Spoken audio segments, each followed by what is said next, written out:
Good morning, ladies and gentlemen.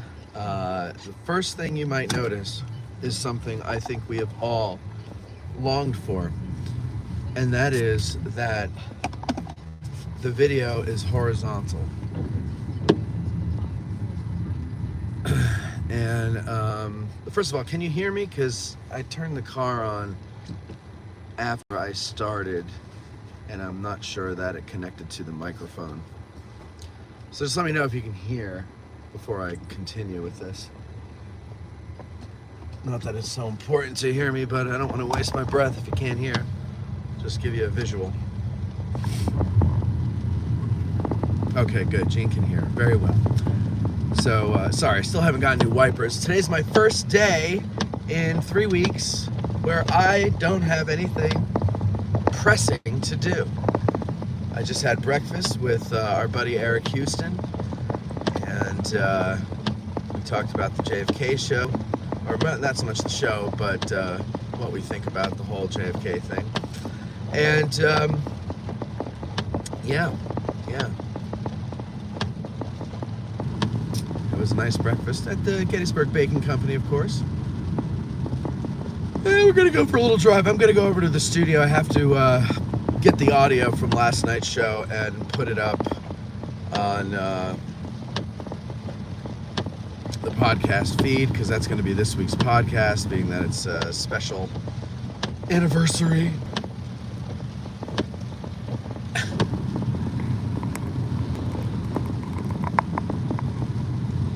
Good morning, Andy. Good morning, Gene. Good morning, Andy, again. Hi, Barbara. How are you? How's Eric? Eric is fine. He's in his favorite town in America, so he can't be that bad, right?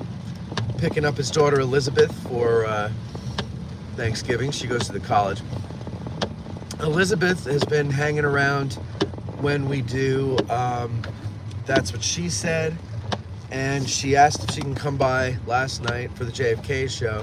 And it was funny because she was sitting on a stool, like a high stool, behind Joe. And whenever I would look through the window, I'd just see the top of Joe's head and Elizabeth behind him dozing off. So, you know, you can't win them all, folks. You can't win them all.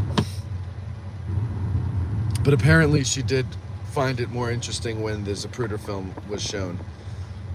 Hello, Elizabeth. How are you?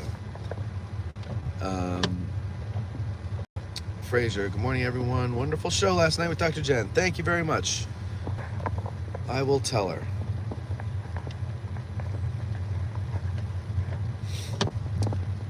Andy says, I finally got to Remembrance Day this past weekend, first time. Yeah, great meeting you, Andy. What the hell, man? What the hell? Jeez.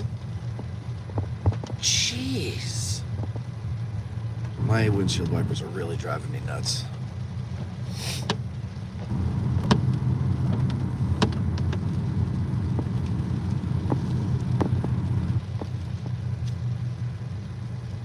John B. says, made some great points last night. You argued both sides well. Thank you. I've been on both sides, so I get it. And like I said, I'm 98% convinced Oswald did it. But, again, you know what it is? It's that shadow of a doubt. Well, it's not it's not. It would not qualify as a shadow of a doubt if I were on a jury. But I have a little bit of doubt because I know we have not been given all of the information available.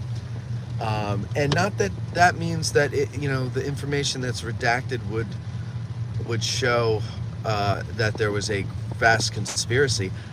I believe that the information would show that the powers that be, at best, obfuscated information in order to cover their own asses, to hide their incompetence or failures or whatever you want to call it. I think it's more about protecting the institutions than, and this stuff about, to protect the American people. That's bullshit. That's to make us think that they care. I think it's more about protecting the institutions and their failures. How could this little weasel, this loser, Lee Harvey Oswald, take down the most powerful man in the world? And how could we have allowed a building, well, there are many buildings with open windows. That's the problem. So they learned their lesson. Okay, you live, you learn. Can't make an omelet without breaking some eggs. And unfortunately, the egg was JFK's head. But that's the way it goes. That's how life is lived. That's how lessons are learned. Sometimes you got to do it the hard way. Morning, Alex. How are you? Andy says, I got there right when the parade started and had no clue where to find you after the parade ended. Well, after the parade ended, we got out of Dodge and we went to Montezuma's for some delicious Mexican food. And then, what did we do? Oh, so now I can tell this story. So my friend and his wife, now wife, fiance then, were gonna get married. A couple weeks ago, he calls me and he's like, hey, listen, keep this under your hat, but we're getting married at Spangler Spring at 5 after the parade. And I was like, okay. And he said, yeah, you know, oh, it's like, okay. He said, you got like permits for that? And he's like, no. I go, well, you need permits for that. He's like, well, we're hoping it's just gonna be 15 minutes so we can get in there and out and you know, do it. And I was like, okay. He's like, yeah, we're gonna do like, you know, walking through the swords and all that stuff. And I'm like, okay, so you're gonna make a spectacle of yourself and you're gonna hope that nobody in law enforcement drives by and sees it and asks you for your permit.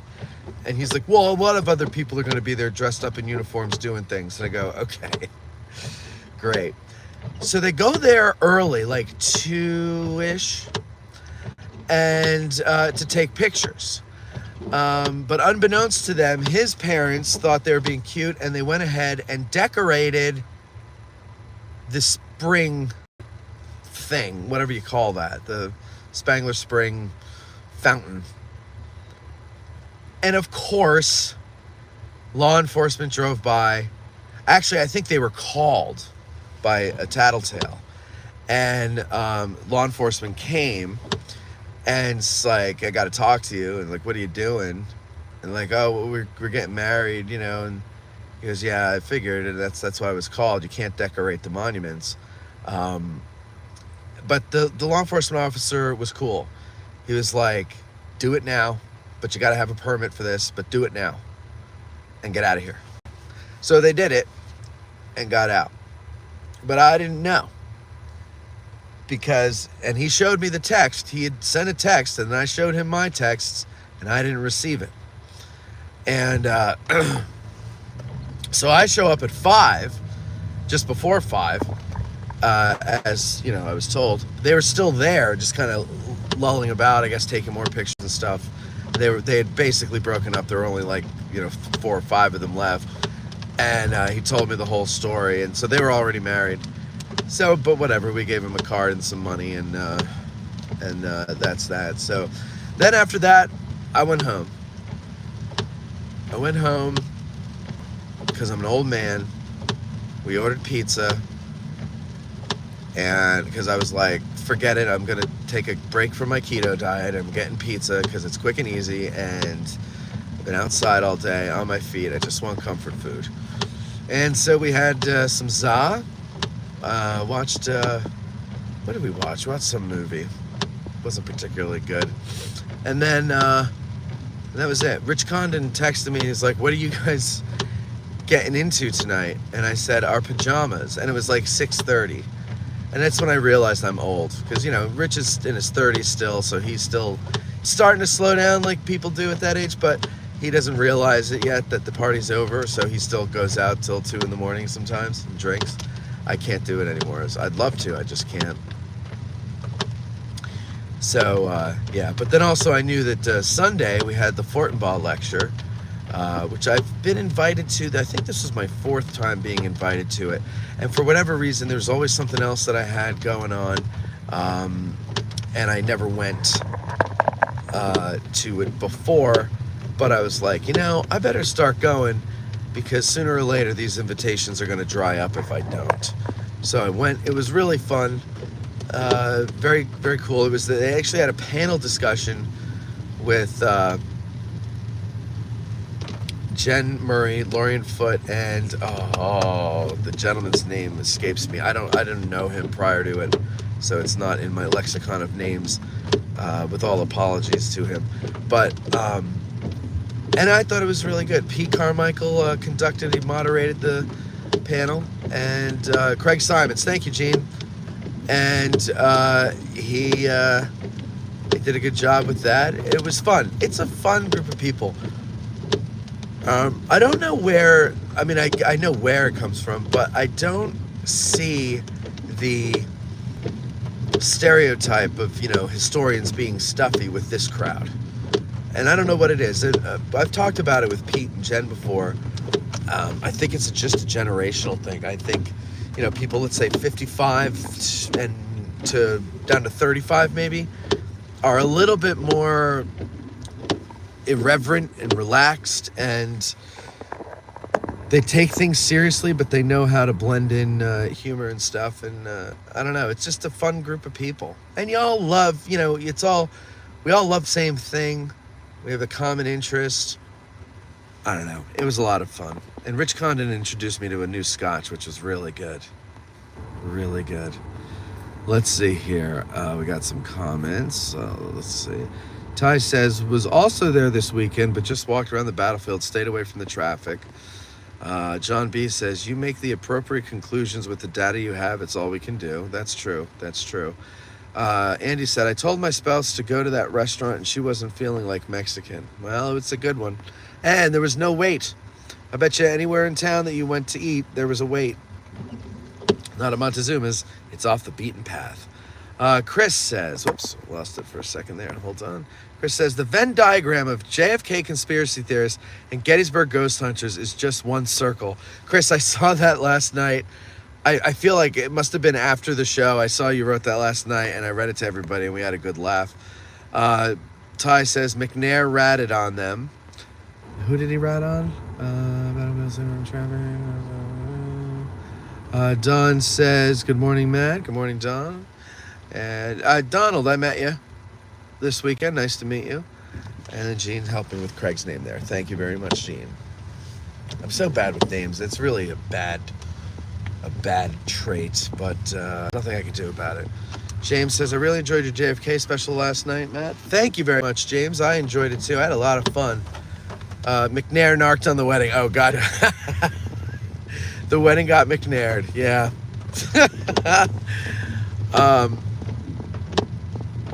Yeah, I'm sorry that we made you sit through a 3-hour show last night. I thought it would go probably a full 2. And to be honest with you, when I looked in through the window and Joe wrote on a piece of paper, 3 hours now. And then I looked at the timer on my board, which was covered with papers. So I wasn't keeping up with the time. And I looked and it said 3 hours and whatever minutes. I was like, holy shit. It really didn't, for me, it didn't feel like 3 hours. I could have gone another 3 hours. I just love talking about that stuff.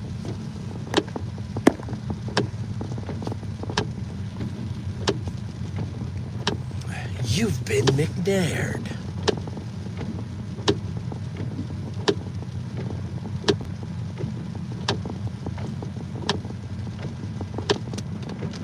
I don't want a lot for Christmas.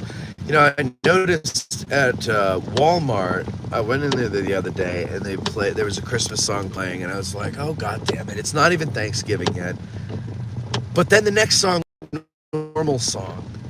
And I was like, okay, this is manageable. I can do Christmas, normal song, Christmas, or, whatever. And I hope that's a new trend. I hope that the radio stations are realizing they're driving us crazy. I'm sorry, I didn't mean to belch there, but I did. I just had a breakfast and coffee. They're driving us insane. It doesn't make the season bright. It makes it a freaking nightmare. And mixing in secular music, normal music, non-holiday music, whatever you want to call it, pop music, is a good way to go.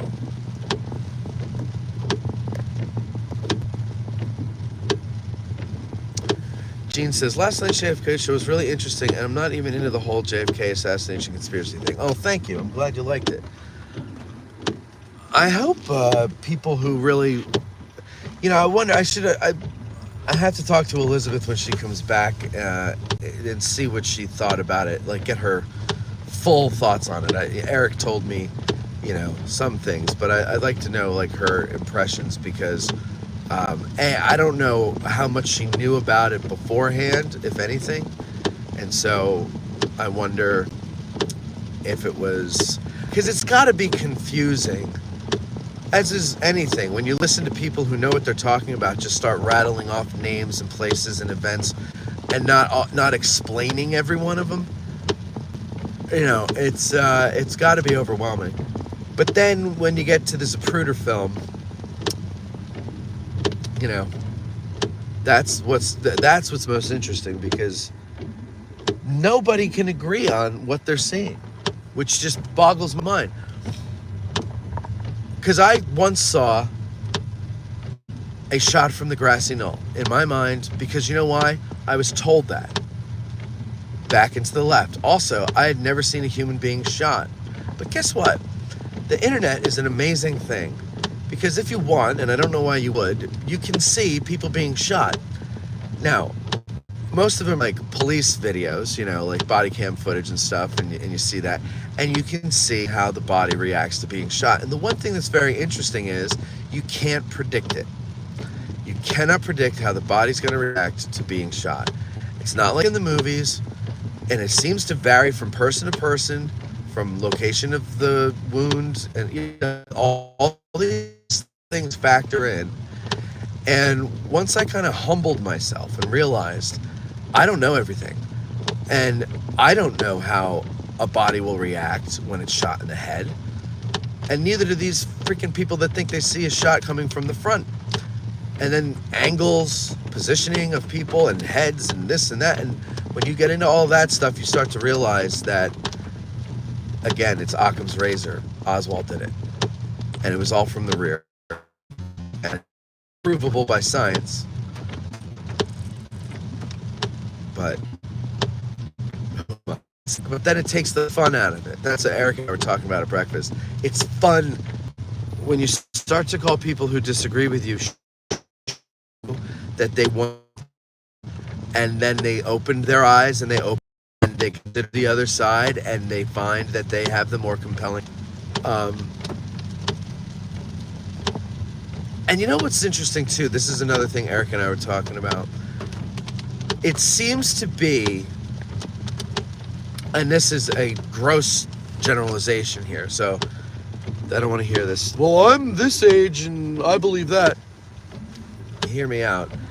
It seems to be that at least judging by the callers last night, callers over a certain age, I'm going to assume they're people who were at least alive, if not cognizant and alive at the time of the assassination. They tend to be more conspiracy. Whereas people who inherited the JFK assassination, like it's our parents' generation, or maybe even our grandparents' generation that lived through it, or both in my case.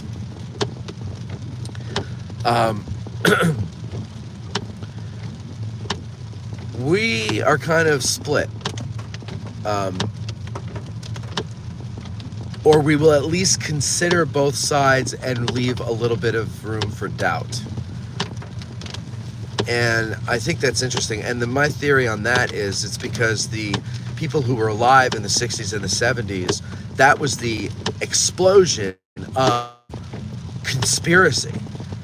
And like Jen pointed out yesterday, you had Vietnam, you had RFK, you had MLK being assassinated, all before 1970.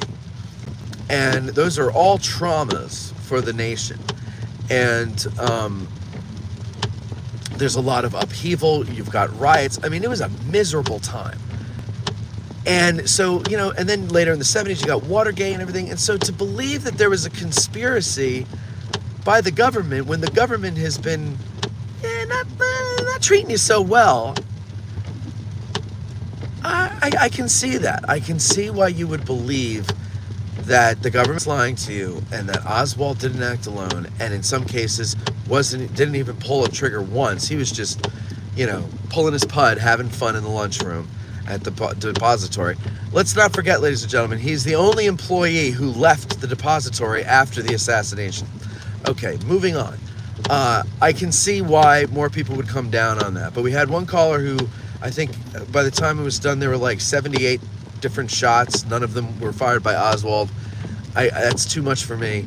There was somebody in the comment section who was cracking me up who was insisting that we talk about how the driver is the one who did it.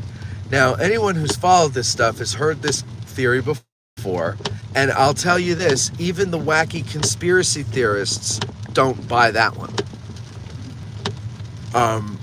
And the more technology is able to clear up the picture on the Zapruder film, the more you can see he does not turn around and shoot JFK in the head. And also, there's no visual evidence of that, except that he looks over his shoulder. Also, he would have to fire over Connolly. Nellie Connolly would have seen it. It would have been right in her face. Jackie might not have, because she was in shock and she was on the hood. But the other agent, there were eyewitnesses there. No one said they saw that. And no one credible, I should say. But still, people, you know, and I saw the comments. It's like, you know, yeah, you're not mentioning it's like that was it. That was the answer right there. And we're not mentioning it because we don't want to get to the truth that it was the driver.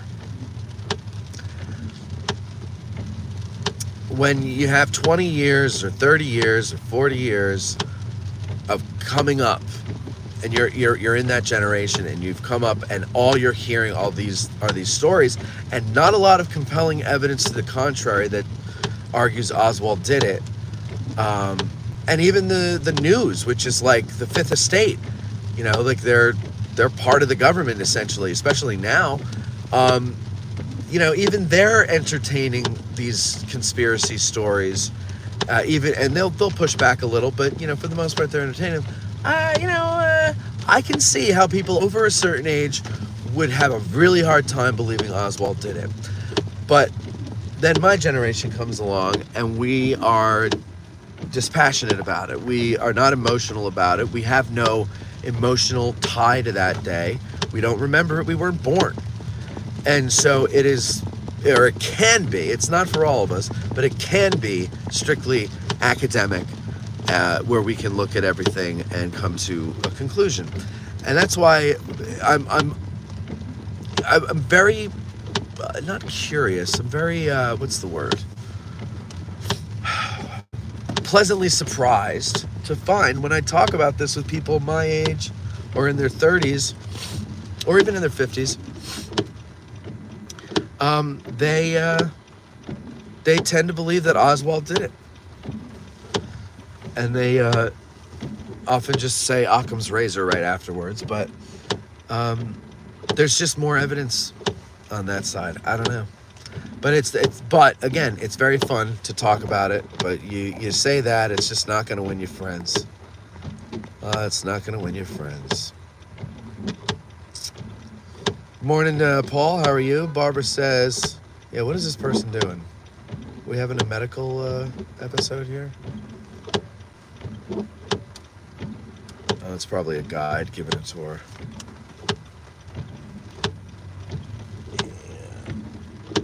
Yeah, it's...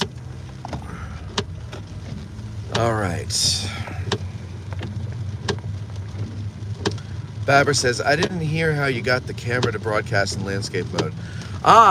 So on the app, there is a little tab for advanced settings, and I never looked into it. because every time I am on to do a live video, I just want to get rolling.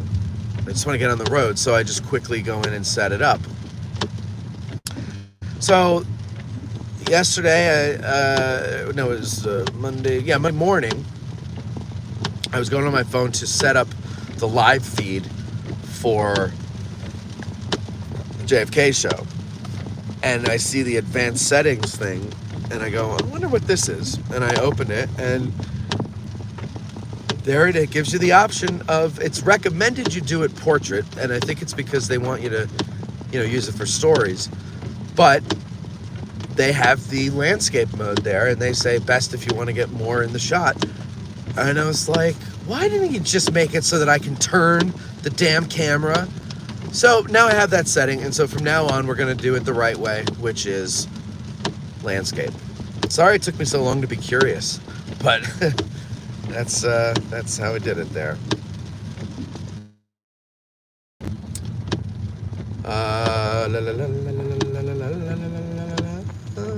Dustin says, great show last night. Thanks again for letting me be part of Thursday's AG today and tagging along to dinner afterwards. Appreciate it, man. Absolutely, Dustin. And Dustin, I am sorry that I kept calling you Ty, but I was, for some reason, thinking that Ty Webb was also coming in, and I just got very confused, and I really feel bad about that. Eric says, just got AG 20% off at For the Historian. Very good, very good. Good morning, BKW. How are you? So,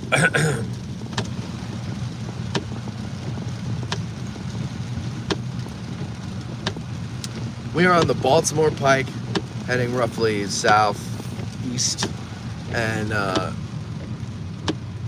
now we're turning on to Colgrove, and we are going into the Culp's Hill area.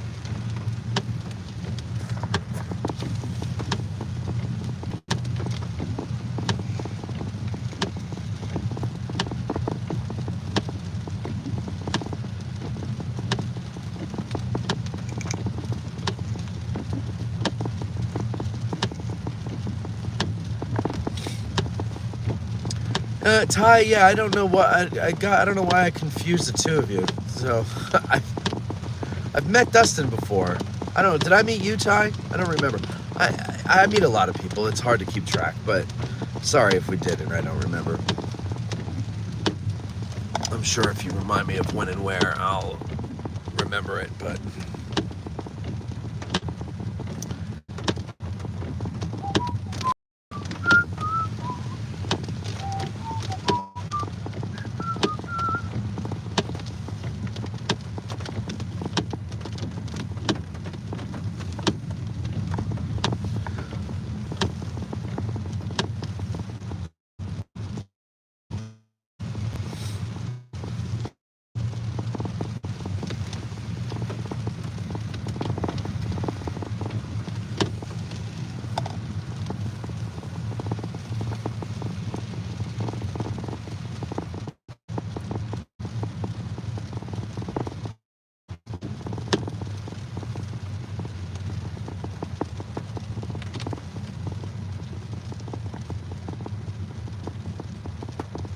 For a minute before the last get out of the car tour. Yes, you're right. I do remember. See? All you had to do was tell me when and where. Dogface. A thing while working in DC that was always fun was to see how different other countries handle protection for VIPs. Oh, yeah. That is interesting.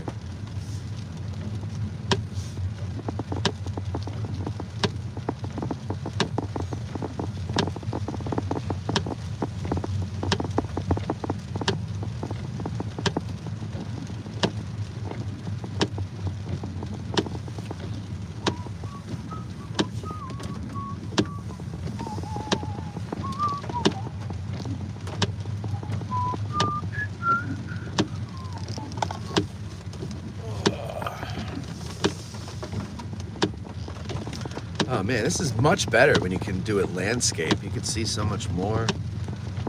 So sorry it took so long. Good morning, Tom. How are you?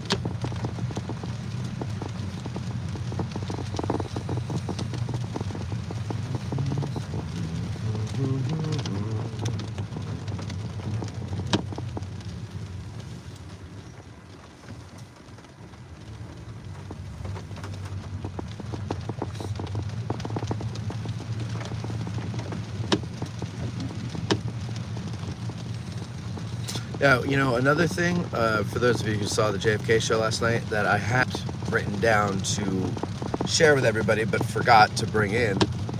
That's the thing, is there's so much to talk about. Was something like 84% of the Warren Commission's witnesses said that they thought that the shots came from the school book depository and not the grassy knoll. But when you read conspiracy theorists, they don't say that. If they say anything about it, they'll say like the majority of witnesses thought that the shots came from the grassy knoll. And yeah, I think that's interesting. Also, there's like people who claim they saw a puff of smoke coming from the grassy knoll by the fence. And I don't know if you heard the point I made about how when they were doing JFK, they had a hard time finding modern smokeless powder round blanks that would register smoke on screen. Like they weren't registering a puff of smoke, so they had to create it with the bellows. Which, if I were Oliver Stone, that would have given me pause right there, but it didn't. There was a steam pipe by the fence at the time. In fact, one of the Dallas police officers who went over there looking right afterwards was, rummaging through, I guess, leaves or something, or I don't know, the dirt, I don't know what it was, but for whatever reason, he touched the steam pipe and burned his hand. So that could account for the puff of smoke people thought they saw. There was also a pretty good wind that day, so anything that was there wouldn't have stayed there for too long anyway. And then people talk about Lee Bowers, who is in the railroad yard right behind the stockade fence at the grassy knoll. And his testimony, where he claims he saw, guys with pull up in a car that had mud on it and all this other stuff. But he also was still working. And there were, I think, over a dozen tracks that came into that area or something like that. Many tracks that came in the area. And he said that during the time of the shooting, he had to do something. I forget the term. There's a railroad term for it. That would have required him to not be looking in the direction of the grassy knoll. But the conspiracy theorists say that he saw, a puff of smoke and some commotion and all that other stuff, and then he mysteriously died in a car accident a few years later. So, I don't know. For whatever it's worth, there it is. All right, let's see. Ty says, I saw the incomparable Charlie Fennell giving a tour on Culp's Hill Saturday. Was stalking and waiting for an opening when I was hijacked by a woman who went completely ghostal on me, and I lost my shot. Oh, that's the worst. Paul says, we had one VIP, the protection detail massed a crew of 20 guards around him with the idea they would stop the bullet with mass bodies while moving towards the car. Well, maybe it works in their country. Who knows? All right, guys, I got to get going. I got to put up some shows and stuff like that. And my mom called while we were in here, so let's see what she wants to talk about.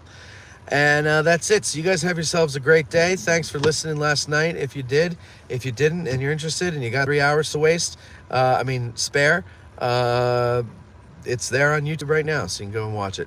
You guys have a good day.